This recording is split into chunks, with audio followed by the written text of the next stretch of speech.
So that should be good. Hi, I'm Tangles. This is my garage and this is my car.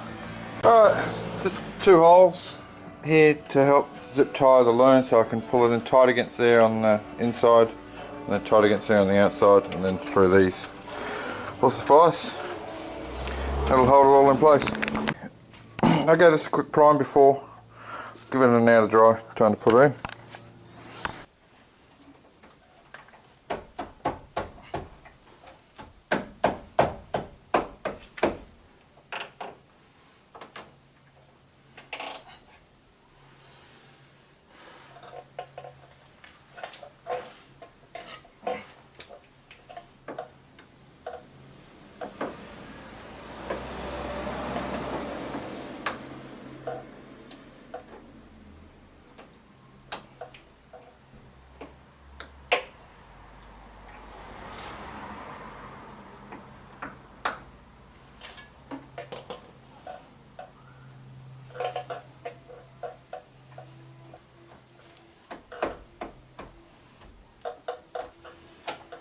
So that should be good.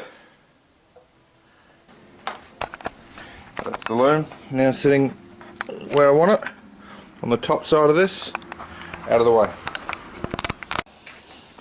Just quickly, I don't think I explained, this nut, it actually broke off, so I broke the weld on that rear bolt holding it on down there. I'll just hold it on there and do it back up just like I did to undo it. Should be right. Okay, I'm calling it a night. Guard's on, that loom was sorted. I'm pretty sure all that was done before. I did plug in the indicator. There was something I didn't do on camera. The cable. So I didn't put the guard on without the cable run up over the thing as well, the bonnet latch cable. And I went back actually and drilled a couple of more holes to zip tie it a bit more securely at the top side so it holds up there a bit better. In addition to that, I've just followed some cabling and removed all the excess wiring. There's no wiring in here anymore. This line that used to run to the catch can disappears and is all hidden. Just see the joiner I put in it there. That now runs to the blow-off valve. So the blow-off valve should now function. All the lines. I've bunged this. No way you're going to be able to see that with this light. I bunged that. I cut that off. I left, I don't know, 2 inches of hose on that. Bunged it with a bolt with RTV on it, and zip tied that in. That's not going to leak. I've zip tied these bungs over these as well. They were already there, but I don't know if they were all there properly. Actually, what I do have to do is put the boost lines down here aren't attached with anything more than their own force. I've rerun the loom for the injectors, tidied that up. Excuse me. And yeah, I've been right through the fuse box and followed all these lines. I know exactly what everything is there now. Well, I know what most of it is. Most of it is a setup for thermo fans. There's a little diagram I did to... I knew what it was, but it appeared to be overly complicated for no good reason. So I drew it all up, and it's maybe just one step more complicated than it needs to be, but not massively. And it's there, it should work, so I'm just leaving it in. Just, yeah, bagged up the spare plugs at the moment so that I don't get any water ingress into them. See, I've had the fuse box out and everything to get at the back side of the stuff in here. So these 2 relays are part of that, and these 2 fuses, which are hot off the battery, over there to run a thermo fan setup. Actually, that's everything tidied up. There's anything in there anymore, unless it has to be. Oh, that's my phone. Yeah, that's it. Just tidied everything up. I'll take it for a drive tomorrow and test out the blow-off valve, because it's never gone before. Not with me anyway. Yeah, I think that's it. So the loom, I tidied up all the wiring in this side, this corner. Blow-off valve should now work. It's now plumbed in. Bunged those holes. Did that loom. Yeah, and just tidied some stuff up in general. That's it. Quite a lot of work in all of that, actually. Like a lot of hours of not difficult but just tedious work. It's a new morning. I'm working on this thermo fan. Well, this air conditioning fan is what was in the car. Yesterday went through the wiring, traced it all. I got that in a piece of paper because I don't want that destroyed. And that's my rough diagram of the wiring that was running to that here. That switch is the switch that I thought it was. And it all works, in theory works, and I've tested it to see you know, where the power is coming from and all that sort of stuff. So that is, this switch here is the basically the temperature set. So this temp gauge, or this Y here, is the temperature gauge for that switch. Depending on this, I'm going to say potentiometer, and I'm probably wrong. I'd say it's a certain temperature. It should turn the switch over and power that.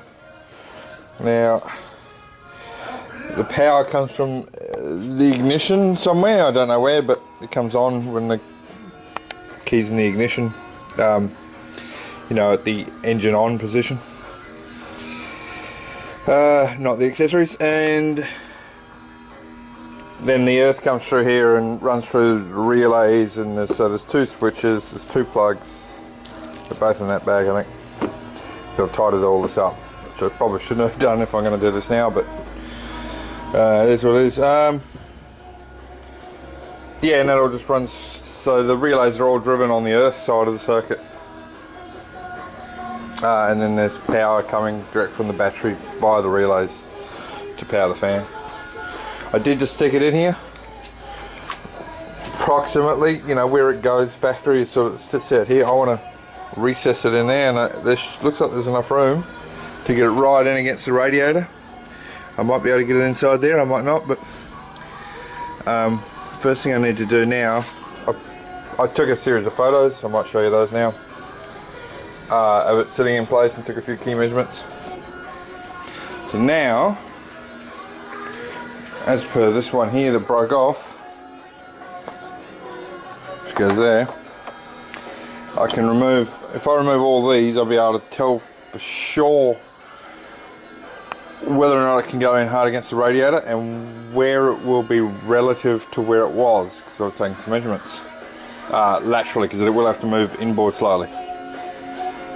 Yeah, so if I can move it in, I don't know, 70 mil I think it is, my photo. I may not be able to go all the way in, I may have to just bring them to there, and so there may be a gap, but I may be able to build this up, I don't know. Yeah, job one is to remove these so I can put it in hard and see what its position will be, having marked the positions of these before I do that. I thought I'd quickly show you my technique for cutting these off neatly, like so. Should be easier said than done. So just got a heavy weight, I don't have a vise. So that box is pretty heavy. The cable's got room to not be crushed by that. Just with the hacksaw blade, slowly, gently, work my way through like that, you know, pushing it against that to cut around the curve. The reason I want to do that is so that it is tedious and you got to reset this. If I had a vice, it'd be easier.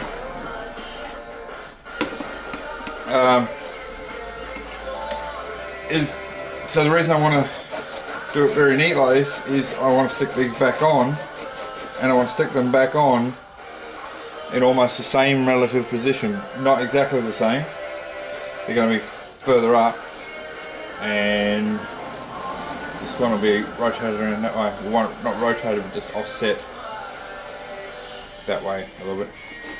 Assuming it all works, and I do put it all in. So yeah, this is the technique. Come up with it all by myself. I'm sure someone else has done this or something similar in the past. A vice would be really good and a proper bench, but I'm in a rental, so large expenses on workbenches and things like that to attach to the building are a bit less likely. If this is part of the building, it makes an okay bench, and it'd be an awful waste of space if I was to put another bench in front of it.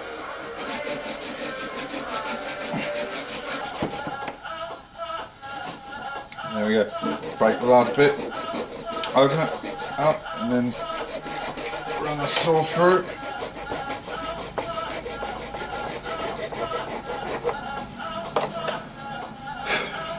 And there we go. I hope all that was on camera, otherwise I've just wasted 5 minutes. And there's a bit that's left here, I'm just going to use the angle grinder and just flatten that off flush. So when I go to reattach this like that, it'll be like that sort of thing. Oh, I suppose it's not in the way. If it's not in the way, I might not need to bother. Yeah, I'll cross that bridge when I come to it.